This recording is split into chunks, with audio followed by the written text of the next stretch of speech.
Bismillahirrahmanirrahim. Wa qur rabbi a'udzu bika min hamazati syayatin wa a'udzu bika rabbi an yahdurun.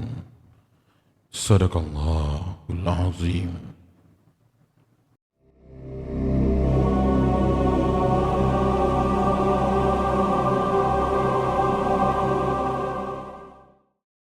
Bismillahirrahmanirrahim. Allahumma salli ala sayyidina Muhammad. Allahumma salli ala sayyidina Muhammad.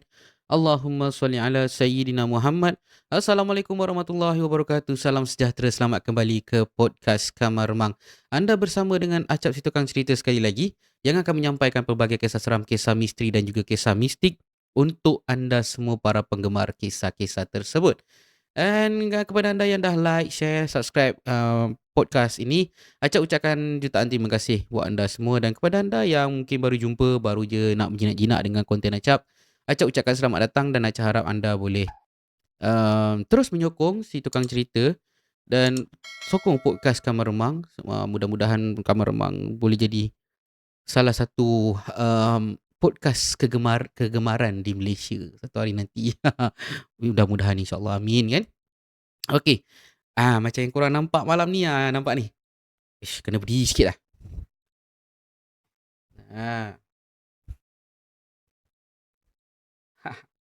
Malam ni Acap mengenakan busana t-shirt horror diri, di mana horror diri akan berlangsung. Video ni keluar hari apa hari Khamis malam, Khamis atau Jumaat lah. So kita akan berlangsung pada hari Sabtu ni. Kepada yang dah beli tiket, Acap ucapkan jutaan terima kasih. Dan kita jumpa dekat sana nanti, dekat 50 Terrace ataupun Tong Sing Terrace nanti. Okay, alright gang. Malam ni insyaAllah Acap akan bacakan beberapa buah kisah lah yang Acap ambil daripada blog-blog kisah seram. Dan ada beberapa kisah yang akan Acap kongsikan juga dengan korang secara spontan. Nanti Acap akan kongsikan. So korang kena tonton video ni daripada mula sampai habis. Cerita dia sangat-sangat menarik guys. Jadi tanpa membuang masa lagi, jom kita ke kisah yang pertama. Kisah yang pertama ni, jarang Acap dapat cerita daripada Borneo. Dan malam ini Acap akan sampaikan sebuah kisah yang daripada Borneo, di mana saudara Felix akan berkongsikan kisah dia yang bertajuk Rezeki Malam Tu Tak Sampai. Dan jom kita dengarkan kisahnya.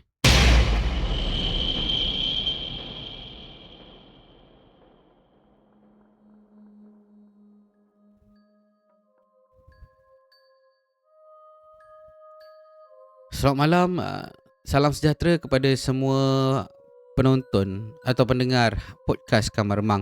Nama aku Felix Douglas, orang Sarawak, dan cerita ini terjadi pada Mei 2008. Tak lama lepas aku dapat result SPM. Waktu tu memang aku ni jenis yang tak percaya sangat lah dengan cerita-cerita hantu rimba yang orang tua-tua selalu sembangkan dekat serambi rumah panjang tu. Bagi aku semua tu cuma cerita.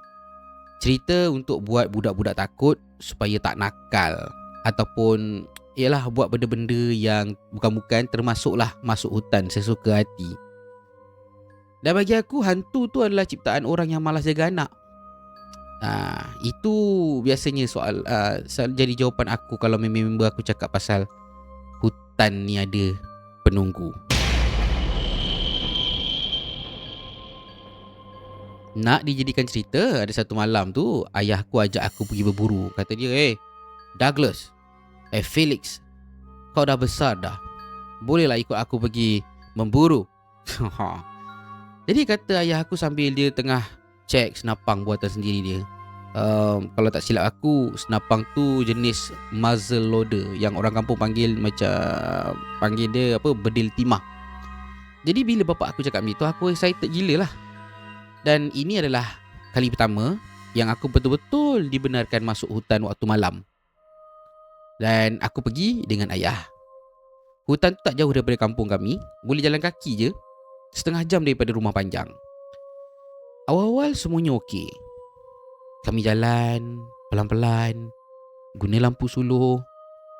Dan malam tu agak tak berapa nak cerah, kan? Sebab angin dan langit tu macam mendung, macam nak hujan. Hanya bunyi cengkrik dan bunyi burung yang menemani kami malam tu, Cap. Ayah jalan depan dan aku ikut di belakang. Tangan aku pegang lampu suluh. Jantung aku berdegup masa tu. Ada dua perasaan, satu excited dan satu lagi takut. Dalam pertengahan jalan, aku nampak ada seekor ayam hutan. Warna bulu dia gelap dan aku boleh nampak lah dalam kesamaran cahaya bulan tu. Dan dia berjalan di celah-celah daun ataupun rumput ataupun pokok-pokok kan. Jadi aku cakap dengan bapak aku, "Pa, itu ayam hutan tu kiri kita. Kan? Ayah aku terus berhenti, angkat tangan tanda suruh aku senyap. Push. Cakap macam tu kan. Jadi aku pun bersedia dengan senjata aku sendiri. Aku ada lastik yang ayah buat khas untuk aku.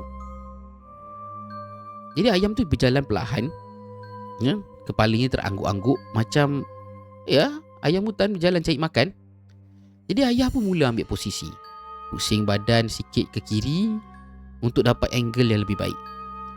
Tapi belum sempat ayah angkat senapang, ayam tu terus lari dekat belakang sebatang pokok. Dan pokok tu tak berapa besar lah saiznya, macam lebih kurang pokok-pokok biasa je. Dan aku rasa memang tak cukup besar untuk sorokkan ayam sepenuhnya di sebalik pokok tu. Memang tak logik. Jadi ayah tunggu, aku pun tunggu. Beberapa saat berlalu, ayam tu tak keluar-keluar cap.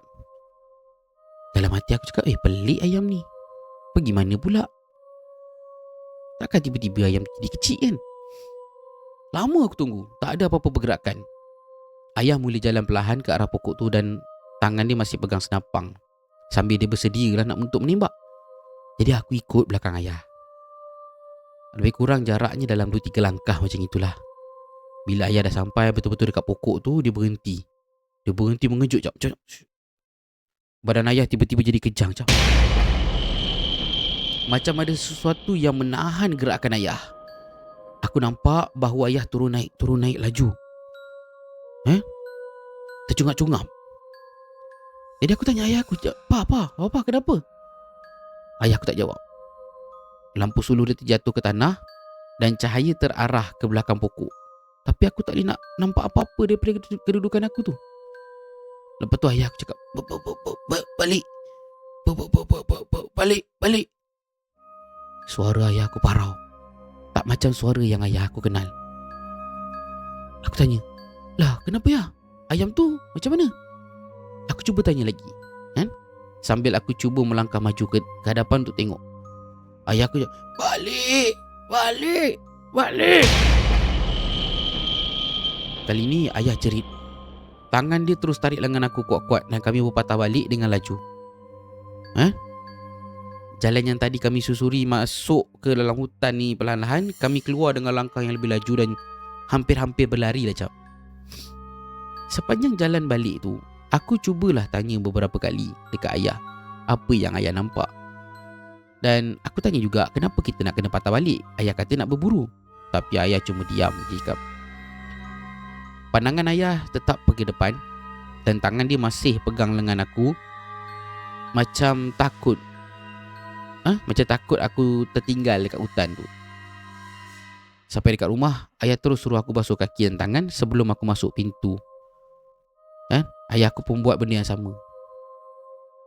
Aku cakap dengan bapak aku, "Ya, Pa, tak rasa awal ke selalu papa akan balik lambat kalau papa pergi memburu?" Aku tanya lagi sekali masa tu.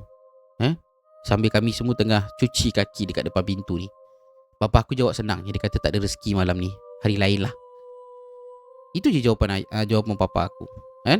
Suara dia dah kembali normal, tapi mata dia masih macam ada sesuatu yang dia sembunyikan daripada aku. Keesokan harinya masa sarapan, aku dengar ayah aku cerita dekat mak aku. Suara dia pelan tapi dengar dengan jelas. Aku masa tu duduk di luar tapi berdekatan dengan dapur. Dan aku curi-curi dengar perbualan ayah dan juga mak aku. Ayah aku kata dia nampak ada sosok dekat belakang pokok. Dan sosok itu adalah perempuan. Rambutnya panjang sampai ke pinggang, kepala dia tunduk ke bawah dan badannya membelakangi kami sepanjang masa. Ya Allah, Jab. Rupanya itu yang ayah aku nampak malam tu. Mak aku terus kacau kopi dan muka dia pucat. "Habis tu abang nampak muka dia?" tanya mak aku dekat ayah aku. Ayah aku cuma gelengkan kepala. Ayah aku cakap, "Tak. Dan aku tak nak sampai nampak muka dia." Ayah aku cakap macam itu. Aku yang duduk dekat-dekat dengan tempat mak dan ayah aku berborak, dengar semua tu. Dan tiba-tiba badan aku rasa seram sejuk sampai ke tulang. Walaupun pagi tu cuaca panas. Dan aku masih ingat lagi ayam hutan tu. Aku ingat lagi macam mana dia hilang belakang pokok. Pokok yang saiz dia tak logik langsung boleh sorokkan seekor ayam. Dan sejak daripada hari tu, aku tak pernah lagi mempersoalkan cerita-cerita hantu rimba yang orang tua-tua kat kampung cerita. Dan sampai sekarang, aku dan ayah aku tak pernah lagi masuk hutan tu waktu malam, walau untuk urusan apa sekalipun. Sekian.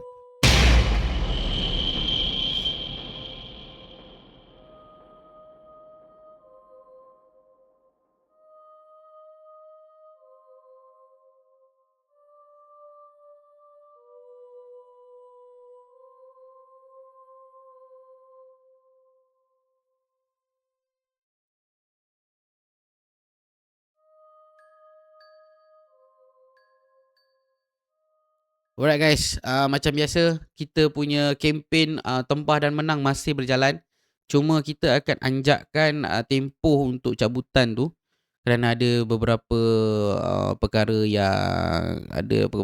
yang perlu diperbaiki dan kita terpaksa anjakkan tarikh tu. Nanti kita akan bagi tahu tarikh dia bila. Cuma kalian masih berpeluang untuk memenangi hadiah utama bernilai RM300 dengan pembelian mug, sama ada nak beli nak dapatkan mug Ngopi Dulu Baru Ngilai ataupun mug Podcast Kamar Remang. Korang pilih, korang nak beli mana-mana boleh, tak ada masalah. Tapi cabutan kita akan buat kepada mereka yang telah membeli lah, kan. Cabutan tu valid kepada korang akan dapat tiket cabutan apabila korang membuat pembelian. Satu resit pembelian, satu tiket cabutan. Jadi jangan lepaskan peluang dapatkan mug Podcast Kamar Remang dan mug Ngopi Dulu Baru Ngilai. So korang boleh pergi ke description box di sebelah bawah ini. Korang buka dekat bawah tajuk cerita cat bawah ada description box. Korang boleh klik button, korang boleh klik link dekat situ, pergi ke website www.situkancerita.com. Korang boleh belilah situkancerita.my, so korang boleh beli mug dekat situ. So jangan lepaskan peluang geng, hadiah RM300 menanti anda. Alright, sekarang jom kita ke kisah yang kedua.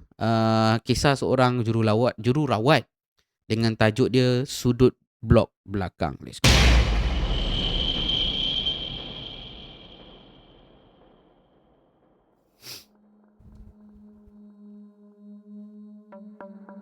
Assalamualaikum semua, nama saya Sarlina. Umur waktu tu baru 24 tahun, baru setahun bertugas sebagai jururawat di sebuah hospital daerah di kawasan Pantai Timur. Dan cerita ini berlaku pada tahun 2018, masa saya masih baru dalam dunia shift malam. Kalau korang pernah kerja hospital, korang mesti faham perasaan bila kena shift 12 jam. Bila kena shift jam 12 malam. Badan penat tapi mata kena celik sebab kena jaga pesakit. Baiklah, jom saya cerita apa yang berlaku.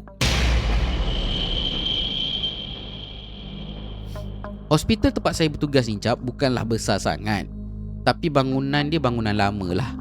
Ada satu blok dekat belakang yang dulunya buat bersalin, tapi sejak beberapa tahun sebelum saya masuk kerja tu, blok tu dah ditutup sebab nak buat renovation.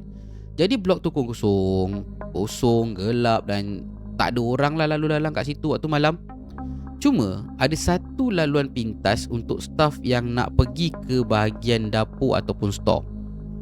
Malam tu shift malam, saya bersama dengan seorang kakak senior bernama Kak Zawiyah.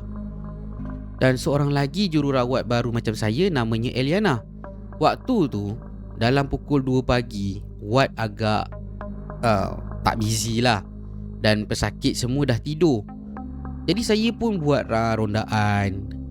Saya cek IV drip, cek suhu pesakit. Dan selesai buat round dekat ward, saya teringat kena ambil stok ubat dekat store belakang. Sebab dah biasa, saya jalan sorang-sorang je, tak fikir apa-apa. Sepanjang jalan tu jap, memang gelap. Lampu koridor separuh je yang menyala. Sebab ada beberapa yang dah rosak dan belum diganti lagi. Bila saya sampai dekat simpang yang menghala ke blok wad bersalin lama tu, tiba-tiba jap, saya nampak ada something dekat sudut bangunan tu. Kaki saya terhenti seketika. Saya nampak ada seorang perempuan berdiri dekat sudut belakang bangunan lama tu. Rambut dia panjang sampai ke pinggang, berpakaian putih macam baju kelawar zaman dulu-dulu jap. Dia berdiri membelakangkan saya. Saya ingat mula-mula dia adalah mungkin pesakit yang sesat ataupun ahli keluarga pesakit yang keluar merokok. Tapi bila saya perhati betul-betul, tak logik. Tak logik pun ada orang berdiri kat situ jam sebegini jap. Sebab kawasan tu memang dikunci dan tak boleh masuk sembarangan. Saya cuba tegur. Cik, puan. Cik. Oh, cik, puan. Perempuan tak bergerak jap. Dia tak jawab. Saya ambil langkah untuk mendekat sikit dengan dia, dan tepat masa tu dia berpaling. Jarak saya dengan dia lebih kurang dalam 1 ke 2 meter saja. Bila dia berpaling, saya nampak muka dia putih pucat jap. Mata dia merah, dan yang paling buat saya tersentak, ada lubang besar dekat belakang badan dia macam kulit yang terkoyak dan sopak jap. Tempat koyak tu menampakkan daging-daging dan sampai ke tulang. Saya baru perasan jap waktu tu jenis makhluk apa yang saya tengok. Saya terkedu. Jadi belum sempat saya menjerit dan berlari, perempuan tu terus hilang. Hilang dia bukan jalan masuk pintu ataupun sembunyi ataupun berlari, tapi dia betul-betul hilang macam ditiup angin jap. Bila dia dah hilang, saya kuatkan kaki untuk balik semula ke ward. Saya jalan laju. Sampai dekat nurse station, Kak Zawiyah tanya kenapa muka saya macam nak pengsan, pucat itu kan. Jadi saya cerita apa yang saya tengok dekat Kak Zawiyah. Kak Zawiyah cuma terdiam. Dia panggil Eliana. Macam ada something yang mereka tak nak bagi tahu saya secara terus. Dan kemudian Kak Zawiyah cakap dekat saya, Salina, lain kali kalau nak pergi store belakang tu, biar berteman tau. Ingat ni pesan kakak. Jadi saya ingatkan cerita ni berhenti kat situ lah cap. Rupanya tak. Beberapa hari selepas itu, kejadian pelik mula kerap berlaku dekat ward kami. Dan kerusi-kerusi di nurse station ni yang biasanya kami susun kemas sebelum balik daripada shift kami, dia akan berpindah sendiri pada waktu subuh jap. Bukan sekali dua tau, setiap malam terjadi. Dan ada kalanya kerusi tu berpusing 180 darjah. Dan kerusi tu berpusing menghadap ke arah lorong belakang yang menghala terus ke blok lama tu. Kadang-kadang kerusi tu jatuh sendiri walaupun tak ada sesiapa yang ada dekat situ. Eliana pernah nampak sendiri kerusi tu bergerak perlahan-lahan macam ditolak oleh sesuatu yang tak nampak. Dan waktu dia tengah isi rekod pesakit sorang-sorang, dia nampak benda tu. Sampai kan dia menjerit ketakutan jap. Dan lepas insiden tu, dia mula minta tukar shift petang je. Dah tak sanggup lagi nak buat shift malam. Saya cuba fikir logik. Jatuh mungkin sebab angin aircon kuat kot kan? Ataupun lantai sengit, ataupun kaki kerusi tu sengit. Tapi macam mana nak explain kerusi berat besi macam itu boleh berpusing sendiri ke arah yang sama setiap kali walaupun dah ditukar arahnya. Salah seorang jururawat lama, Kak Rosidah, yang dah lebih 15 tahun kerja dekat situ, ada sekali borak dengan saya jap. Masa tu waktu rehat lah. Dia cakap dulu sebelum blok tu ditutup untuk renovation, ada kejadian. Kejadian di mana seorang ibu yang meninggal semasa bersalin dan bayi dia pun tak sempat nak diselamatkan. Katanya keluarga si ibu ni tak puas hati dengan rawatan, sampai buat macam-macam cara untuk dapatkan balik anak dia yang hilang tu, guna bomoh, buat susuk, tak apa-apa lagi lah dia buatnya. Kak Rosida sendiri pun tak pasti detail sebenar, cuma dengar cerita daripada orang-orang lama je. Tapi Kak Rosida dia cakap, dia kata kalau betul pun cerita tu, itu bukan cara yang betul untuk selesaikan apa-apa masalah. Yang buat susuk, yang cari bomoh, semua tu sesat. Tak dapat pun apa yang diorang nak cari. Dapat susah lagi adalah, kata Kak Rosida sambil giling-giling kepala dia.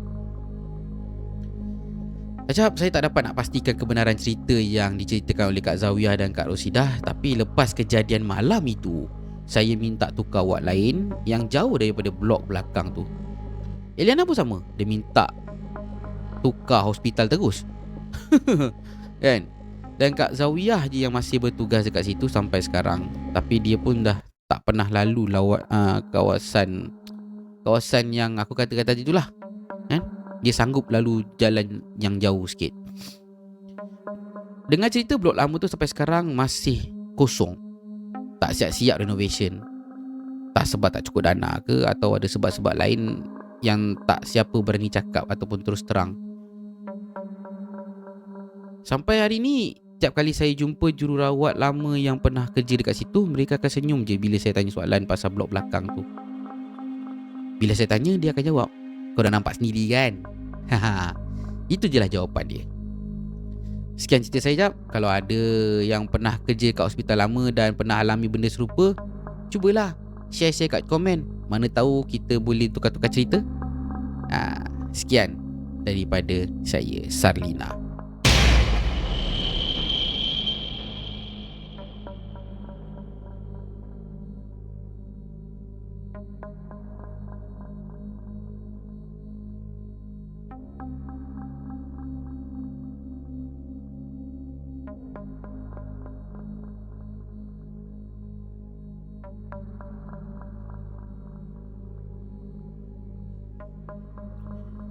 Alright guys, itulah dia kisah daripada Sarlina. Mana-mana yang pernah bertugas sebagai jururawat ke, doktor ke, apa ke, di hospital kerajaan ke, hospital swasta ke, mana-mana hospital ke, korang boleh kongsikan pengalaman korang di ruangan komen dekat bawah ni. Kan? Kongsikan, insyaAllah, mana tahu mudah-mudahan Acap boleh baca cerita korang. Kita boleh share kan dekat podcast ni. Acap akan bacakan untuk diperdengarkan kepada semua para pendengar. Jadi guys, anda masih ada peluang untuk memenangi wang tunai ataupun hadiah bernilai RM300. Dapatkan mark Acap sekarang. Korang boleh pergi layari www.situkancerita.my, dapatkan mark di sana. Harga RM23, termasuk dengan postage. Tak mahal guys, berbaloi-baloi untuk korang dapatkan mark ni. Bantu Acap, sokong Acap kan, untuk Acap develop channel ni yang dah boleh dikatakan semakin sendu ni. Alright, dan satu lagi, Acap yang Acap pakai sekarang ni, t-shirt horror diri. Korang boleh dapatkan t-shirt ni yang macam Acap pakai ni sekarang ni, size double XL tau. Korang boleh dapatkan baju ni dekat www.bradoprint.com. So dekat sana korang cari horror diri. So korang boleh buat pembelian dekat sana. Ada dua jenis t-shirt, ada dua jenis apparel. Ada satu jersey, satu lagi t-shirt cotton, dan satu lagi adalah mark horror diri. Kepada yang dah beli tiket horror diri, Acap ucapkan jutaan terima kasih, dan kita jumpa dekat sana malam Sabtu 22 Ogos 2026. Jadi guys, jom kita ke kisah yang ketiga. Kisah ini diceritakan oleh siapa namanya ni? Atul. Dengan kisah yang bertajuk Malam Selepas Nik Murai Pergi. Jom kita dengarkan kisahnya.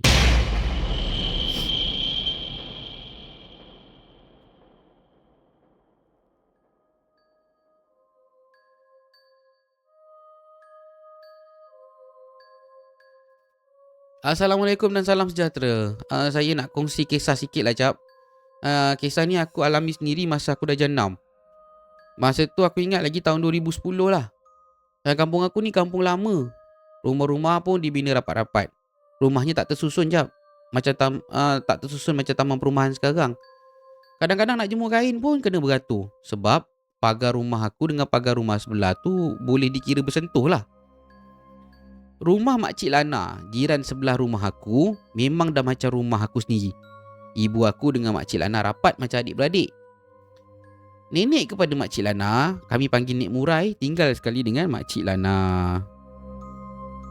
Orang tua tu memang baik. Selalu bagi kuih dekat budak-budak kampung. Walaupun kaki dia dah tak berapa nak larat, walaupun nak berjalan 2-3 tahun tu. Dan petang tu macam biasa aku balik sekolah, aku mandi, makan, tengok TV dan buat beberapa kerja yang lain. Lepas maghrib, tiba-tiba dengar jeritan dan tangisan daripada rumah sebelah. Dan aku dengar. Bila aku dengar je suara tu, aku dah tahu dah suara siapa. Suara Makcik Lana. Jadi ibu terus buka pintu cepat-cepat. Dan dia cakap dengan aku, "Kenapa tu? Kenapa Makcik Lana jerit-jerit tu? Jom ikut ibu." Jadi aku, ibu dan ayah terus pergi ke rumah Makcik Lana. Rupa-rupanya Nek Murai baru je menembuskan nafas yang terakhir. Dia sakit-sakit sejak beberapa hari, tapi tak sangka pula secepat itu Allah panggil dia. Ramai jiran yang datang. Ada yang tolong uruskan jenazah, ada yang teman Makcik Lana. Kan, Makcik Lana tak berhenti nangis masa tu. Esoknya, lepas solat Zuhur, Nek Murai dikebumikan di tanah perkuburan kampung yang tak jauh daripada surau. Selepas acara pengebumian, semua orang pun balik dan buat rutin macam biasa. Ibu selalu singgah ke rumah Makcik Lana, hantar makanan, sembang-sembang macam biasa. Aku pun tak fikir apa-apa. Tapi lebih kurang seminggu selepas itu, ada satu benda yang terjadi yang buatkan aku sampai sekarang tak boleh nak lupa. Malam tu, aku ingat lagi. Aku baring atas tikar dekat ruang tamu sambil main telefon. Rumah kami, rumah kampung biasa je, Cap. Ruang tamu terus bersambung ke lorong yang menghala ke bilik air di hujung rumah. So korang boleh bayangkan kan macam mana? Baik. Ayah dan ibu dah masuk tidur. Lampu ruang tamu pun dah dipadamkan. Aku cuma bergantung kepada cahaya skrin telefon je waktu itu. Dan waktu ketika itu lebih kurang pukul 1 pagi.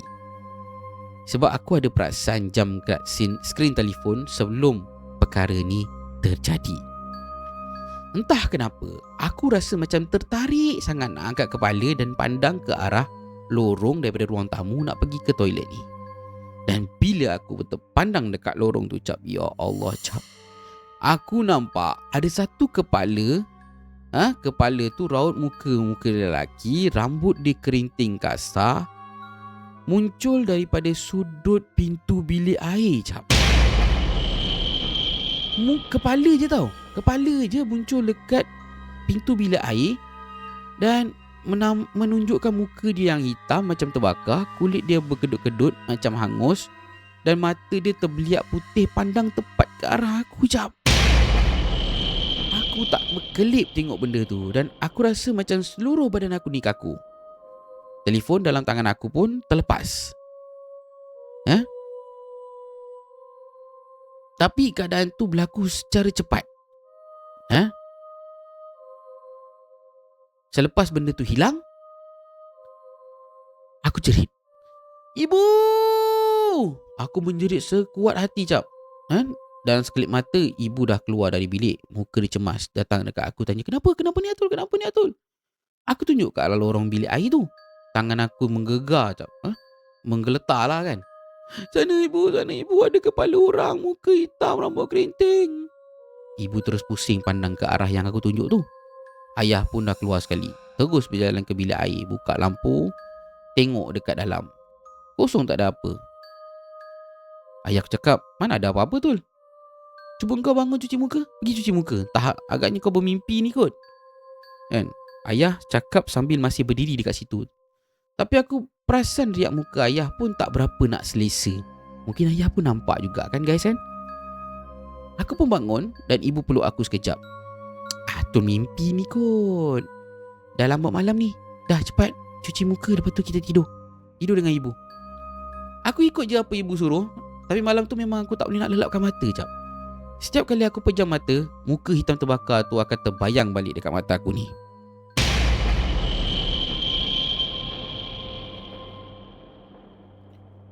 Ha? Sampai kan ibu aku terpaksa pasang bacaan ayat-ayat suci Al-Quran daripada telefon dia dan letak dekat bantal aku. Sekadar nak tenangkan hati aku sikit lah. Aku dengar-dengar je bacaan tu sampai entah pukul berapa baru aku terlelap, disebabkan aku terlalu penat menahan ngantuk, menahan takut. Dan esoknya aku cuba cerita pada ibu aku apa yang aku nampak. Ibu diam je, tak nafikan dan tak sahkan apa-apa. Cuma dia pesan supaya lain kali kalau baring jauh malam ni janganlah baring dekat sangat dengan lorong tu. Baik pindah terus tidur kat bilik depan. Ayah pula malam tu jadi jaga, jadi agak berjaga-jagalah. Selalu tutup pintu rapat, pintu bilik air tu waktu malam. Dah guna bilik air, tutup pintu rapat-rapat. Walaupun tak pernah dia sebut sebab kenapa nak tutup pintu bilik air rapat-rapat. Lama-lama hal tu tak pernah dibincangkan lagi secara terbuka dalam rumah kami. Tapi aku perasan ibu makin kurang menghantar makanan sampai lewat malam ke rumah Makcik Lana. Dan kalau aku nak ke bilik air waktu malam, ibu atau ayah mesti teman aku. Dan sampai sekarang kalau aku balik kampung dan terpaksa lalu depan lorong tu lewat malam, hati aku memang tak boleh nak tenang jap. Dan aku tak pernah nampak lagi lah selepas malam tu muka hitam terbakar tu. Tapi wajah dia masih aku terbayang sampai sekarang. Sekian daripada aku, Atul. Assalamualaikum.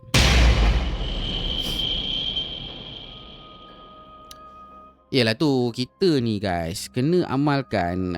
Dah guna bilik air, pintunya tutup lah kan. Janganlah lepas dah guna bilik air, pintu tu dibiarkan dia terbuka macam itu. Banyak je sebab dia kan. Sebabnya adalah bilik air tu adalah tempat syaitan berkumpul. Kan. Tempat jin apa semua berkumpul kat dalam tu. Kalau kita tak tutup biarkan dia terbuka, nak jadi apa? Itu satu. Kedua sebabnya kita kena tutup pintu toilet tu. Pintu toilet tu agak macam, yalah, kau dah berak, dah kencing, bau. Kan? Bau, tutup le. Kadang-kadang bilik air kita ni ada yalah, ada bau yang tak menyenangkan lah. Kan? Macam rumah-rumah baru sekarang ni, toilet dekat-dekat dengan ruang tamu, dekat-dekat dengan tempat makan. So, tutuplah. Jadikan amalan toilet tu pintu tu tutup. Kan? Jangan biarkan pintu toilet tu terbuka. Kan? Alright guys.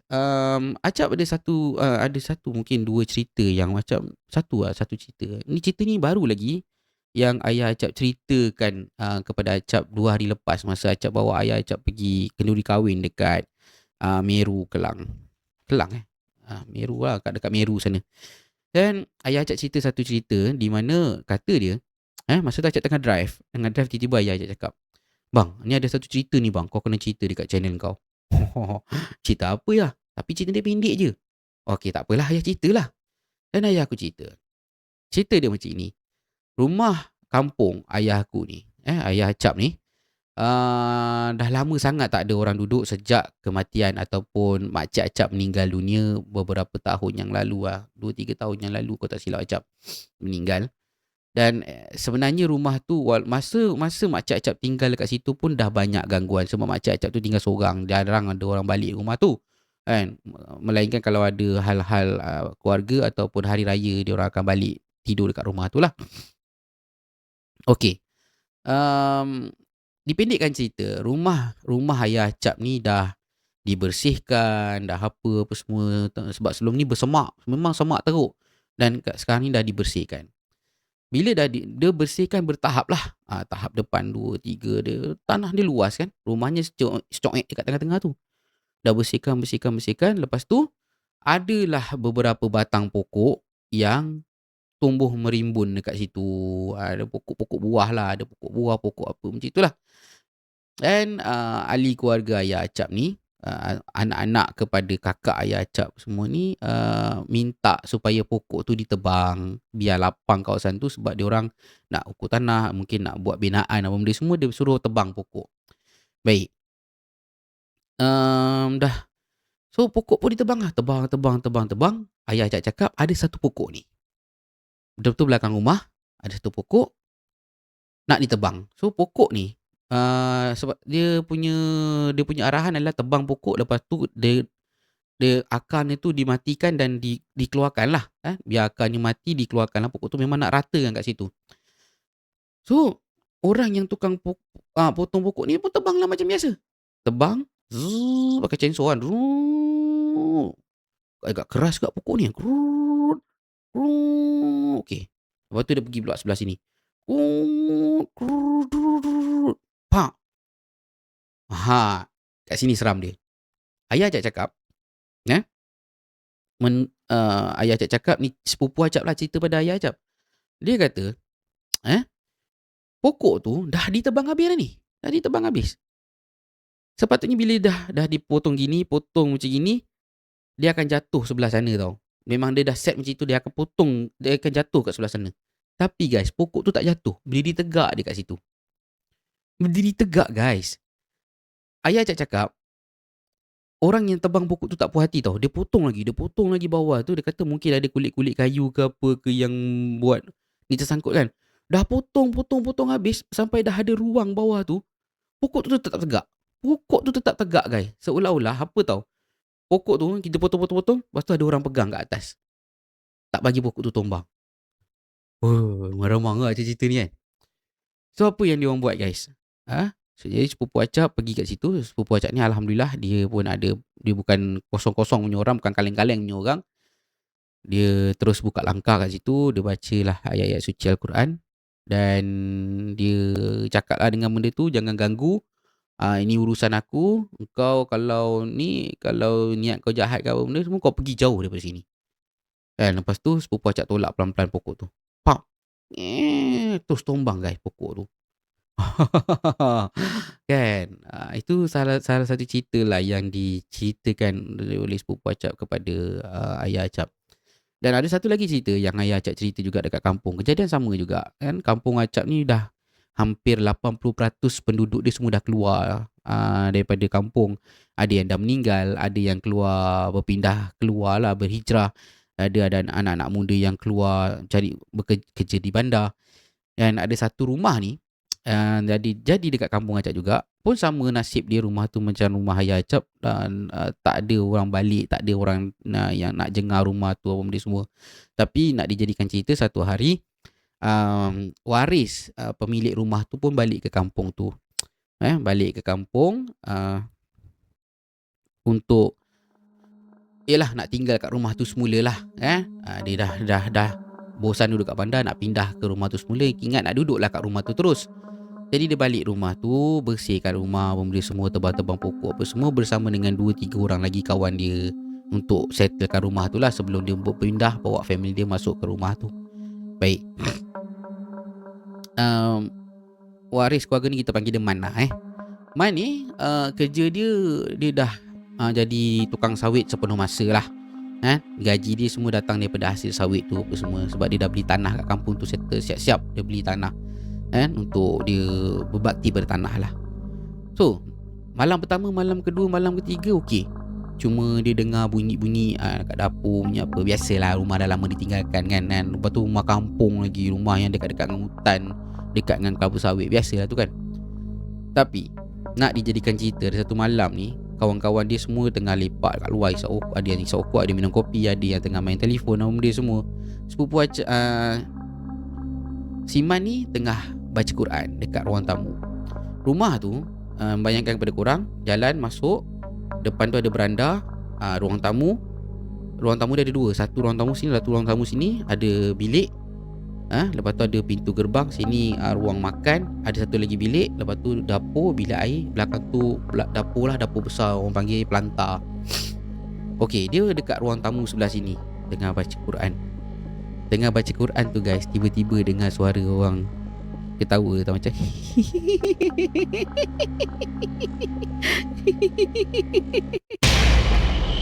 macam menyijik tau suara dia. Lepas tu dia dengar suara macam orang tengah berborak, macam aku tu suci tu apa tu. Wih, memang ayat cerita ni kan. Dah dengar orang berborak macam tu lama tau. Sampailah Siman ni habis baca doa, baca Quran. Lepas tu dia dah habis baca Quran, dia keluar. Dia tanya kawan-kawan dia, kau dengar tak ada orang gelak tadi? Dia kata, tak ada pula, kita orang dengar. Dengar suara kau je lah baca Quran, tak dengar orang gelak. Oh ya ke? Tak ada. Tak apalah, tidur. So diorang tidur malam tu sampai pagi. Macam biasa diorang ada aktiviti. Sampailah malam besoknya. Malam besoknya sekali lagi dia baca Quran pun sama juga. Tapi kali ni lagi ekstrim. Yang macam ni, macam sebelum ni dia gelak kan. Tapi kali ni benda tu ikut sekali dia baca ayat-ayat suci Al-Quran, guys. Dia ikut sekali. Lepas tu si Man ni macam tak puas hati lah kan. Dia kata, kau ni siapa ni kan, yang berani nak mengajuk-ngajuk ayat-ayat suci Al-Quran ni. Lepas tu benda tu just macam dia diam kejap. Dia diam, lepas tu dia gelak. Macam itu je. Lepas tu senyap. Si Iman ni tak puas hati lah. Dia terus baca. Dia buatlah baca-baca apa ayat suci Al-Quran. Dia bacakan dekat air. Dia betul dia pagar. Masa tengah pagar ni guys, kedengaran suara orang menjerit kat dalam tu macam menjerit. Lepas tu dengar suara apa tau? Dia dengar suara, Kau keluar daripada sini. Keluar. Tapi dia sebut kau keluar daripada sini tu dalam bahasa Jawa, guys. Keluar, dia suruh keluar. Korang semua keluar, jangan kacau aku. Ini tempat aku, kata dia. Tapi dia cakap Jawa. So Man ni pun cakap Jawa balik dengan dia lah. Ni bukan tempat kau. Ni rumah nenek aku, rumah keluarga aku. Kau yang tak patut duduk kat dalam ni. Kau yang kena keluar. Lepas tu guys, dua bilik ni bergegar-gegar. Sebab rumah dia tu, rumah dia ni rumah kampung, separuh batu, separuh kayu. Dengar bunyi macam benda dibaling-baling, macam kedegung dekat pintu. Jadi si Man ni pun berusaha untuk halau benda tu ataupun nak pagar ke apa benda. Tak boleh tau. Macam benda tu macam terlalu kuat dia kat situ. Terus dia macam buatlah macam-macam. Dan akhirnya benda tu senyap sampailah ke subuh. Sampai ke subuh, macam biasalah si Man ni pun buat aktiviti macam biasa. Dan malam tu sekali lagi guys, kali ni benda tu menunjukkan diri. Lepas isyak, macam biasa Man baca Quran dan benda tu ketawa lagi sekali. Lepas tu dia mengajuk Man baca ayat-ayat suci Al-Quran. Siap terbalikkan ayat dia. Dan kali ni Man dan kawan-kawan dia nampak ada sosok seorang wanita dekat lorong nak pergi ke dapur tu guys. Lorong nak pergi ke dapur tu dengan pakaian dia bukan pakaian putih lah. Saya tak ingat dia pakai baju apa. Dia kata pakai baju orang kampung dulu-dulu. Tapi dia ni rambut tak nampak muka, rambut dia putih macam itu, duduk. Dia halau semua keluar. Cakap Jawa lah, pergi dari sini, jangan ganggu aku, ni rumah aku, pergi. So dah buat, Man ni buat macam-macam. Tapi benda tu terlalu kuat tau. Sampai kan Man cerita ada kawan dia pingsan masa nak buat pagar, nak apa kat rumah tu, nak halau benda tu. Kawan dia seorang pingsan dan Man sendiri badan dia rasa macam sakit-sakit dan dia punya hidung dah start berdarah. Dan malam tu juga Man kata daripada dia membahayakan diri, lebih baik dia dan kawan-kawan dia start enjin kereta dan keluar daripada tempat tu. Bukan tanda mengalah, tapi dia just nak selamatkan diri dia dulu sebelum memudaratkan. Dan dengar cerita, sekarang rumah tu pun dah dibersihkan dia semua dan benda tu pun dapat dihalau. Dan sekarang dah tapak rumah tu sedang dalam pembinaan rumah yang barulah. Jadi gitulah guys. So kita ni kalau ada tanah pusaka, ada harta ahli keluarga dekat kampung tu, kena ambil tahu dan kena buat something lah. Jangan dibiarkan macam ini kan. Jadi rugi satu, lepas tu jadi perkara-perkara macam itu kan. Kesian. Itu harta peninggalan, harta pusaka keluarga yang kita perlu jaga sebaik-baiknya. Baik, itu adalah kisah yang Acah nak sampaikan pada malam ini. Dan macam mana? Seram kan?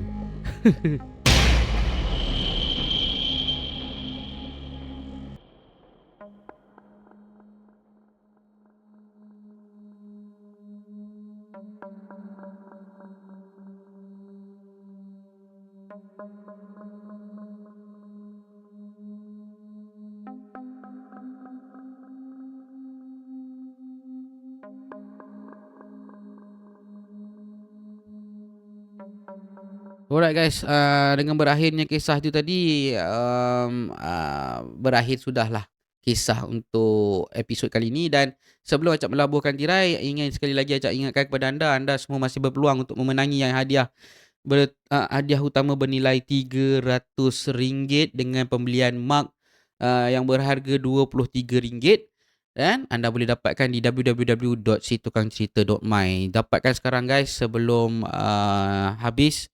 So korang kena cepat-cepat dapatkan. Nanti kalau tak korang akan menyesal.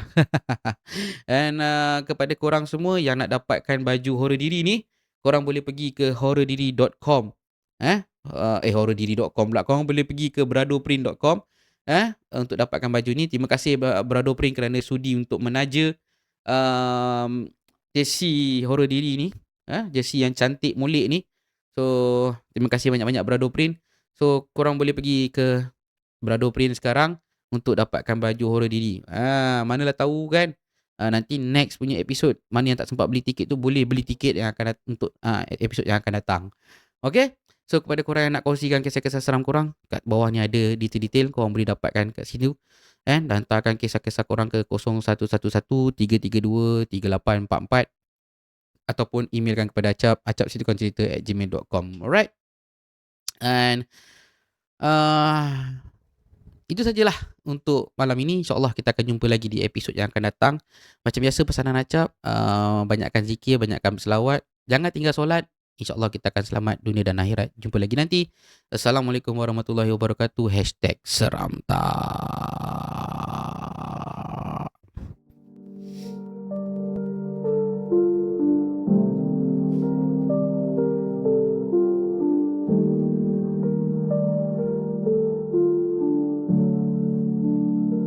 Kemana sepi dan suram, disinilah mimpi jadi kelam.